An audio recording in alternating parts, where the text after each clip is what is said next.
Hi friends, flavours of ജാസിൻ്റെ പുതിയൊരു വീഡിയോയിലേക്ക് എല്ലാവർക്കും സ്വാഗതം. ഇന്ന് ഞാൻ തയ്യാറാക്കുന്നത് ഒരു ചിക്കൻ സ്റ്റൂ ആണ്.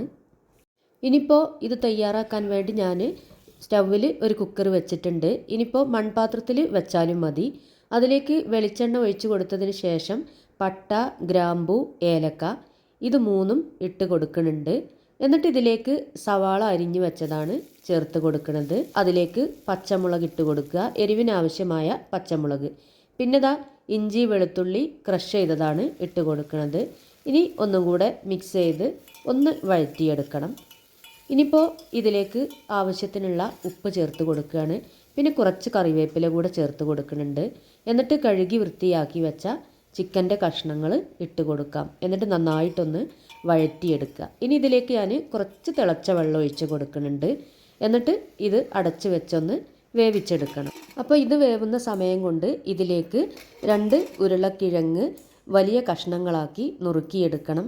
അതുപോലെ തന്നെ തേങ്ങാപ്പാലും എടുത്ത് വെക്കണം. ഇപ്പോൾ ഈ ചിക്കനൊക്കെ വെന്ത് വന്നിട്ടുണ്ട്. അപ്പോൾ ഞാൻ കഴുകി വൃത്തിയാക്കി വെച്ച ഉരുളക്കിഴങ്ങ് ഇതിലേക്ക് ഇട്ട് കൊടുക്കുകയാണ്. എന്നിട്ട് ഒന്ന് മിക്സാക്കി കൊടുത്തതിന് ശേഷം ഒന്നും കൂടെ അടച്ച് വെച്ച് ഒരു വിസിൽ വന്നാൽ ഓഫ് ചെയ്യാം. പിന്നെ ഇതിലേക്ക് ചേർക്കാൻ കുറച്ച് അണ്ടിപ്പരിപ്പ് കൂടെ വെള്ളത്തിലിട്ട് വെക്കണം.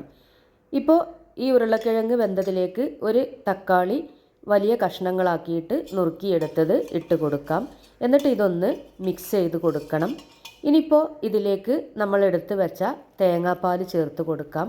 പിന്നെ ഇതിലേക്ക് അണ്ടിപ്പരിപ്പ് അരച്ചതും കൂടെ ചേർത്ത് കൊടുക്കാം. ഈ അണ്ടിപ്പരിപ്പ് ഈ തേങ്ങാപ്പാലിൽ തന്നെ കുറച്ചെടുത്തിട്ട് നന്നായിട്ട് പേസ്റ്റ് ആക്കിയിട്ട് അരച്ചെടുത്താൽ മതി. അപ്പോൾ അതാ ഞാനതൊന്ന് തേങ്ങാപ്പാലിൽ മിക്സ് ചെയ്തിട്ട് ഇതിലേക്ക് ഒഴിച്ച് കൊടുത്തിട്ടുണ്ട്. ഇനി ഇത് ഒന്ന് തിളപ്പിച്ചെടുക്കണം. തിള വന്നാൽ അപ്പോൾ ഓഫ് ചെയ്ത് കൊടുക്കുക. ഇനി ഇതിലേക്ക് കുരുമുളക് ക്രഷ് ചെയ്തതാണ് ഇട്ട് കൊടുക്കുന്നത്. എന്നിട്ടൊന്ന് മിക്സ് ആക്കിയതിന് ശേഷം അതിലേക്ക് കുറച്ച് ചപ്പ് കൂടെ ഇട്ട് കൊടുക്കുന്നുണ്ട്. വേണമെങ്കിൽ കുറച്ച് ഗരം മസാല ചേർത്ത് കൊടുക്കാം. അതല്ലെങ്കിൽ ആദ്യം നമ്മൾ ഗരം മസാല ഇട്ട് കൊടുത്തിട്ടുണ്ടല്ലോ, അതായാലും മതി.